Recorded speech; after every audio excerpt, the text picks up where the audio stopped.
Hey you guys, it's Anne-Marie. Happy Sunday. Do do do do do. It was a feat for me to get up today. I had the most strangest dream. I dreamt about a bright red cat, and I went down the rabbit hole this morning. That's why it took me a while to get outside today. And there's a lot of meanings to it. Luckily, it was hopefully a good thing for me. But anyway, something just came to mind here. Let me show you this. Now, I'm not a specialist. There's people who know way more than I do. This vine here, what's like a vine of poison ivy? But look, as I was admiring this tree, almost like a broken heart. And it was like this vine, it appears that it came from the roots and just enwrapped this tree. Right? And there's tons of trees. Hold on. I think they like come from the ground up, from the roots up. It's a different tree. Let's see how that goes all the way up.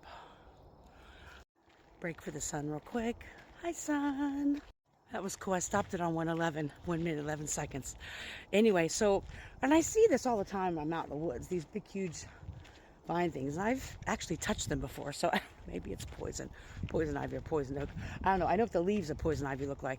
But anyway, and I was thinking about how this is nothing new, no new concept, but maybe a reminder to those and myself that when we're dealing with a lot of our trauma, generational trauma, right? And things that we don't even recognize that have held us back. A lot of times, most of the time, it comes from our roots and the way, how we were reared and the way we were brought up, our community, our culture, all of our beliefs, all of that are based on our root system and what we perceived or viewed as a child, if that's making sense. And it became a part of us, not realizing that as beautiful as these vines are, because they give such texture and such beauty to the trees, that oftentimes it suffocates us. And then it becomes a part of us. And then we don't even realize that sometimes by just pulling it out by the roots is what we need to do to get rid of some things in our lives. I'm still real curious about them. They grew from the tree.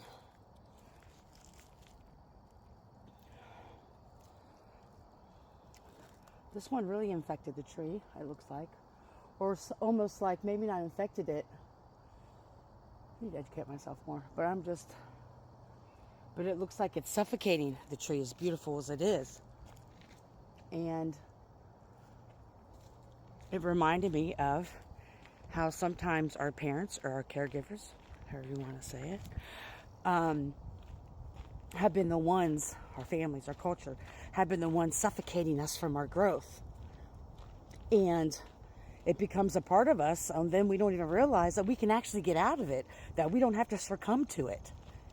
Now, obviously, these trees have adapted to it, just like we do at times.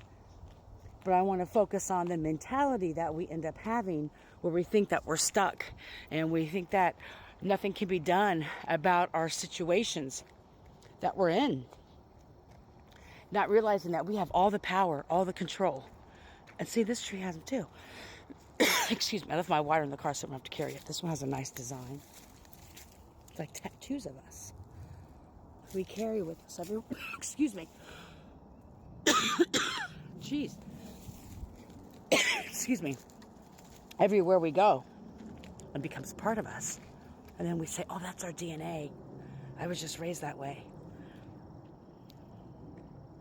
While I'm sitting here, I'm smelling something dead. Like a dead animal.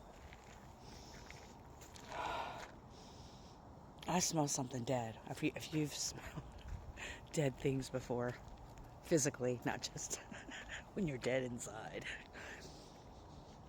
No, there's a dead animal or a dead body. Let's hope not.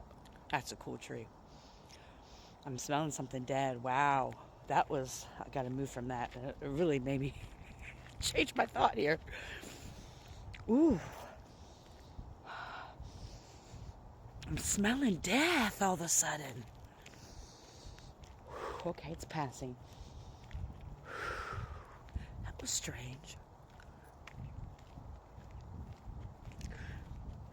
Fairies.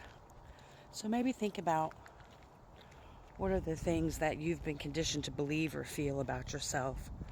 Or, oh, our family's always done it this way, or our family believes this. Question where you get your beliefs and values from. Question where those come from.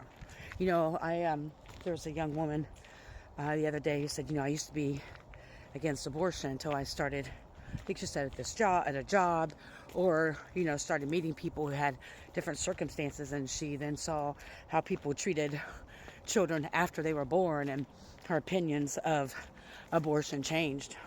And I've always said to people, you can have a moral or a value, but until it's challenged, you really don't know if it is.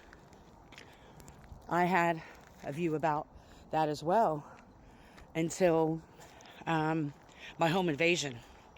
And trigger warning. And a lot of people have watched me, for me tell a story. I'm not going to go through the whole story because I'm not going to try to traumatize anybody. I'm so enamored by these trees. I'm like, do I want to go back here? Yeah. Those 5 guys who brutally did what they did to me, I became pregnant.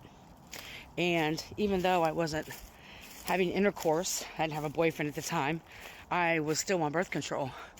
But I got pregnant. Whole figure. And I made the choice. I made that choice to abort the child. I'm not ashamed of it. I wasn't in a place mentally, and the stuff that transcribed, I'm in the middle of the woods now. After that, I'm glad I didn't have a child to take it through what I went through after that. And so I say that, like I was saying, hello, Prickly, to look at your values and morals. Ouch, I love you too. Ouch, I love you too. Sorry. To see where they came from.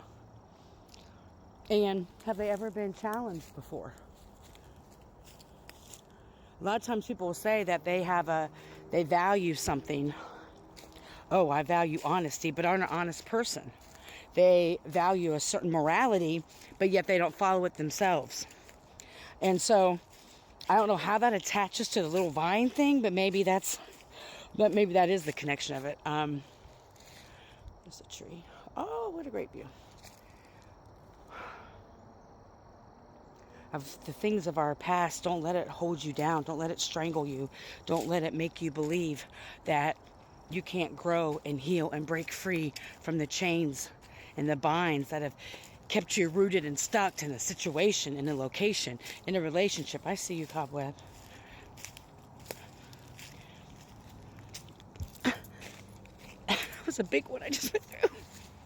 Luckily it was on my arms. Anyway, so here's our TED Talk for the day. Hopefully just one. We'll see. It's another amazing tree. I guess I should have taken videos of that tree, but that's okay. And we got one more. Or do we? This guy. There you go.